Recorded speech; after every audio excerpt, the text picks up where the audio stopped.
I see your type of clientele. You do a lot of celebrities. I do.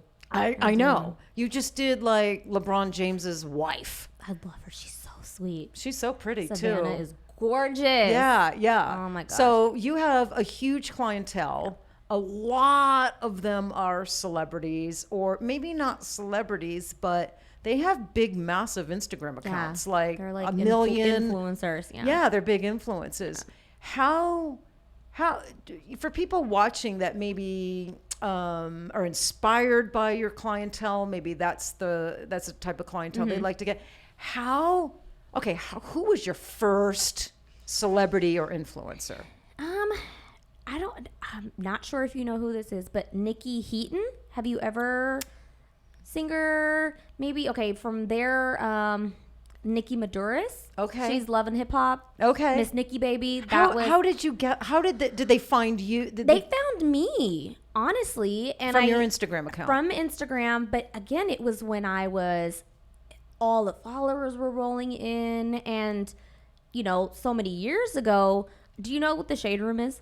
No. This like blog, gossip, like it's the tea. Okay. You get your daily tea from there. Okay. You don't even go on like any news channel. Is it a young girl thing? I don't know.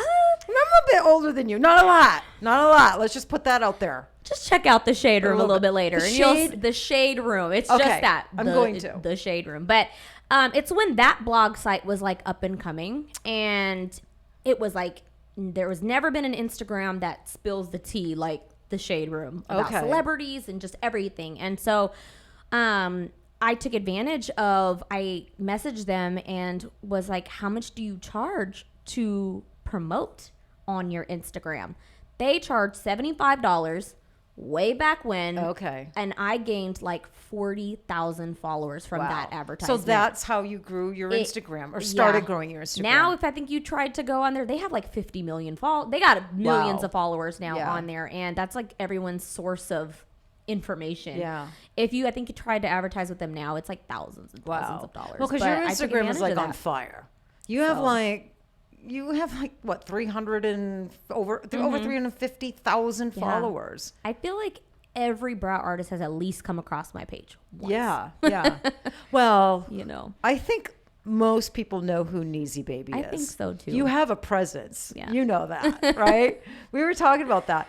I think one thing about you're free, right? You're really transparent on your Instagram. So, and I think, and that's probably one reason, you command people stop and take a look at your Instagram. I think, because of the way you are on your Instagram, but that's the way you are in person, right? You are a free spirit. You don't give a shit what anybody thinks about you. No. And you post some sexy stuff on your Instagram. I feel like I worked hard for this, you know what I mean? Yeah. No. I'm like, I gotta show a little something. Yeah. But you're like bold and sassy. And you own it. You're so comfortable in your own skin being bold and sassy, and you really don't care what anybody thinks about you. I know. So I wanted to talk about that and the haters a little bit. Yeah. I told you out there that I think I admire that about you. Thank you. Maybe we're very different. I don't want to keep saying I'm older than you, just a little bit. You don't look it, girl. Just a little bit. But I'm conservative. I'm a more conservative person.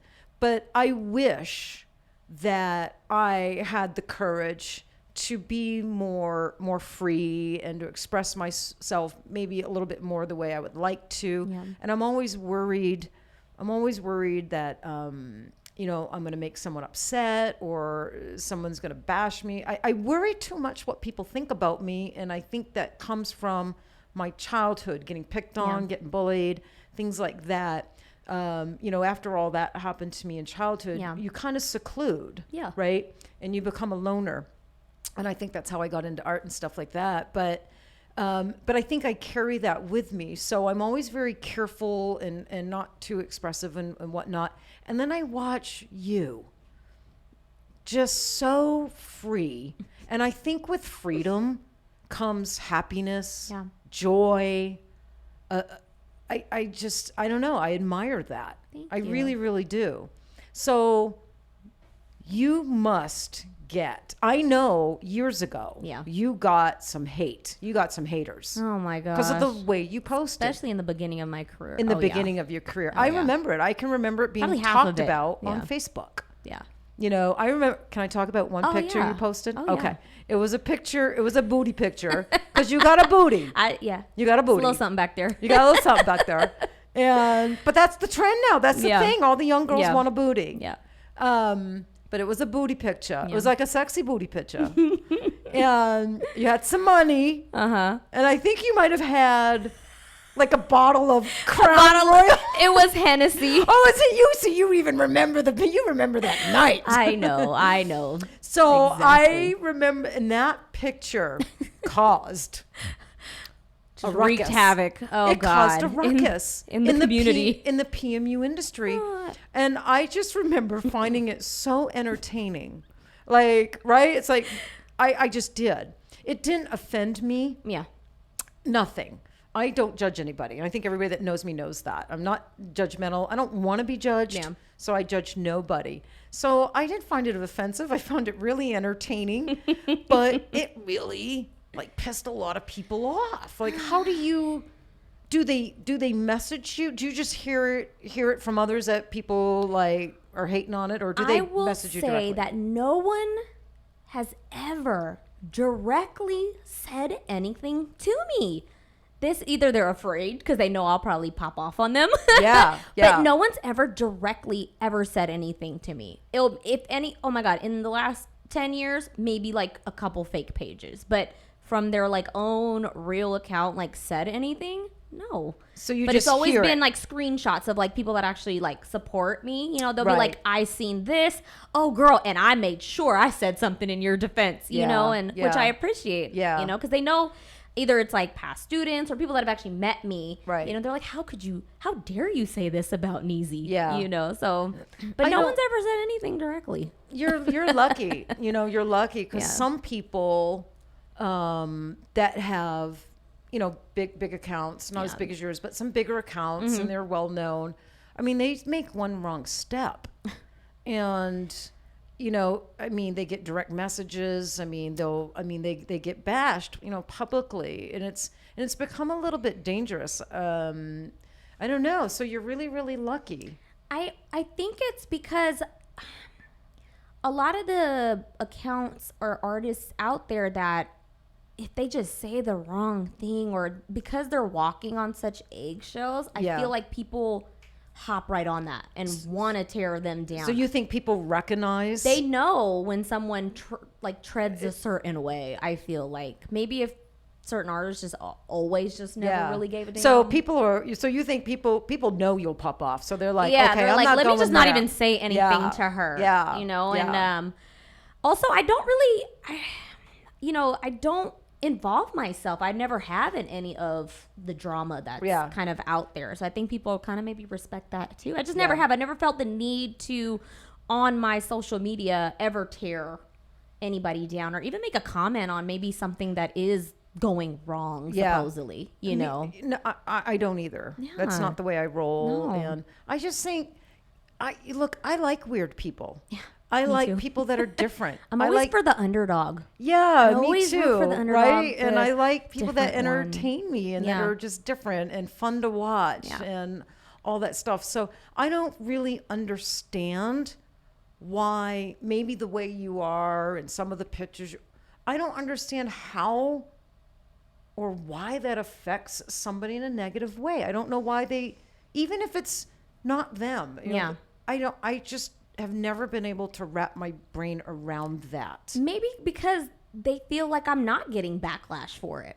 Maybe they're like, how is it that she can do this and have, no negative effect behind it in their head when, I mean, honestly, what I'm doing shouldn't affect somebody else at all. No. But no. Exactly. like it's not you showing your ass, it's me. Yeah. And you look like you could, in some of your pictures, you look like you could go off. You look like a badass. You do.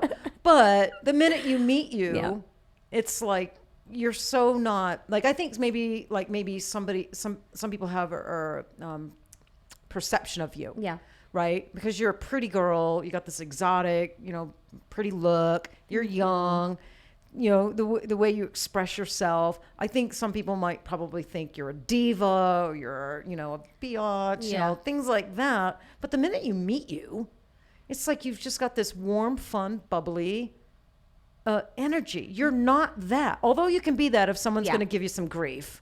Right? Yeah. But isn't that all of us? That's everybody. If someone backed me in a corner and came after me too. It's going to happen. It's going to happen, right? And I get that from clients and even students all the time. They'll be so nervous just to meet me, or get the service done, or even just come to a training. And, they're right, that first initial contact, they're like, oh my God, you're like so sweet, they finally loosen up. They were so nervous, and I'm like, no, like I'm like the most down to earth person ever. But I think it also comes from just humble beginnings. Everything I did, I started it from scratch. No one told me anything. I built everything on my own. All on your own. All on my own. My parents didn't have any businesses. They worked regular jobs, and I'm Punjabi, so if nobody ever knew, I'm Indian. So I was going to ask you that. I'm Punjabi, and the way like Indian culture kind of is that parents want you to have a stable job, like be a doctor, be a nurse, be something that a lawyer, or engineer. I don't know, something that will have a for sure job or income or something. And your culture's typically conservative, right? Strict. And so does your mom see your Instagram account? Yes, she has an Instagram. So what does she has an Instagram? So what do you block her on something? So what did she say to you? Well, maybe some things on my story. I'm like, I don't want her seeing me smoke hookah tonight. Let me Did she say anything about the booty, the money, and the Hennessy shot? No. I think it's because sucks to say this now when I look back at it, but I was always rebellious. Always. Yeah. My mom was never the strict one, nor my dad really. They're really like modern and Americanized, but like I was still always the rebellious one. I got tattoos. Right. My mom's like, stop after that one. Nope, still got more. I dated outside of my race. That was big when I was younger too and stuff like that. But no, I think because I was always rebellious and I always was like, no, like I want to be myself. Like I don't want to fit into this box that you guys are just whatever you guys are trying to have me do. I've never been like that. How can you try to get me to be like that now? You know? So I think because of that, my mom's like, I can't tell you nothing. Right. Well, they got to be used to you by now. No, right? I mean, now they're just like, that's my daughter. No, they're like, you know what? You're happy. You're successful. We don't worry about you. Yeah. So what you choose to do, it's all and that's all parents want. That's all they want. Right? That's what's most important. That's what they worried about. Me being younger is, are you gonna just be okay? Yeah. And once you are, they're like, we love you. You're good. They always loved you, but I know you're gonna be okay now. Yeah. That's so funny. So you talk about your money. Yes. And your income online. Yes. You're super transparent about that. Yes. I was just flipping through your Instagram, and so you were showing like the income you made during COVID. Yeah. So some people look at that and they think you're bragging, right? Yeah. So that's how, because there's people, Neezie, that they look at everything through a negative lens. Yeah. And then there's people that look at everything through a positive lens. Yeah. So the negative and naysayers, that they might say, well, that's bragging. And I know some other, like Sheila Bella talks about her income. There's other people that do that, but it's more motivational to motivate and show people that they can do that.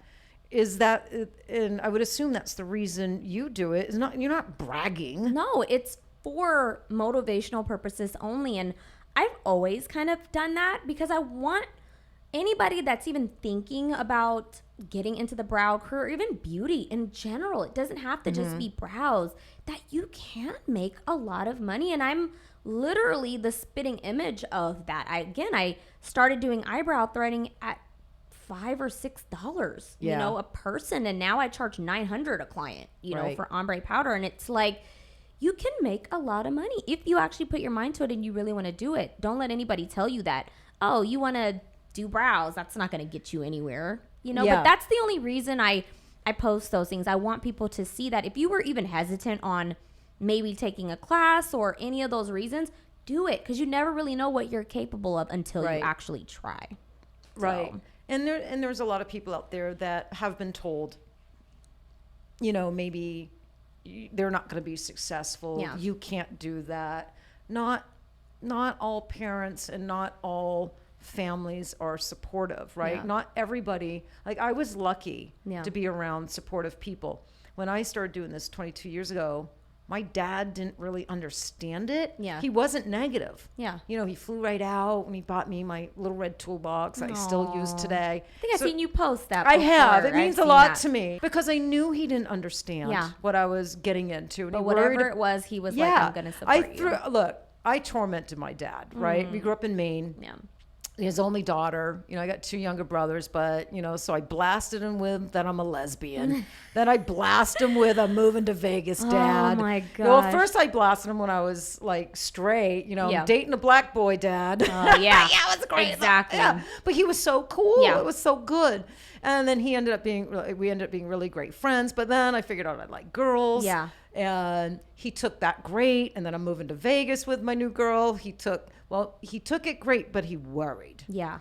And then I tell him, you know, I'm going to start tattooing makeup, you know, and he didn't understand it. So, but he's always been supportive. He may not understand, but he's supportive. Yeah. So he's always encouraged me, whatever you're going to do, even this tattooing, the makeup stuff, just be the best you can be. Oh, that's nice. And treat your clients well, you know, because he was a plumber. Yeah. His whole life. Yeah. And he had his own little business. Yeah. So he knew little business, little customer service. He did little bits. He was an entrepreneur in his own right, you know, and he built a good business and he supported us with it, you know, and I watched him be happy his whole life, being a plumber and having, you know, clients. And he always told me if you because, you know, I wasn't smart. Yeah. I knew I wasn't going to college. I just was not smart in school. So I had to find a trade. Yeah. You know, he was like, find a trade or a service people want from you, and you'll always be able to put food on the table. So, you know, so I ended up doing permanent makeup. Look at you. You found your niche. I found my niche. I had to go through a few things, though, Neezie. I can't even tell you know, to find my niche, but I finally found it. You're lucky you found it younger. Yeah. You know, you found it, you know, much younger in life. I found it a little bit older in life. But I don't know if I would have been responsible. Yeah. Like if I had started doing PMU in my 20s. My 20s, I was crazy, you know. You were out there living. I was out there living. The lesbian life. I was. And I didn't have discipline and I wasn't very responsible. Yeah. And so I don't know as if I would have been a good little business owner like in my 20s. So probably good for me. Yeah. I think I was a late bloomer, like maturity wise. Yeah. Yeah. But, so I don't know. I mean, I stayed immature probably longer than I should have. Better late than never. Better late than never. Yeah. I mean, you know, now I'm probably a little bit too responsible. Oh my gosh. Yeah, a little too, you know, so I don't know, but yeah. So let me ask you about celebrities. Yeah. I've done a few myself. So is it more nerve-wracking for you to do a celebrity, or is it the same? It doesn't matter who it is. Or, you know, of course, you feel a little nervous, and you're like, because I do not want to F this up.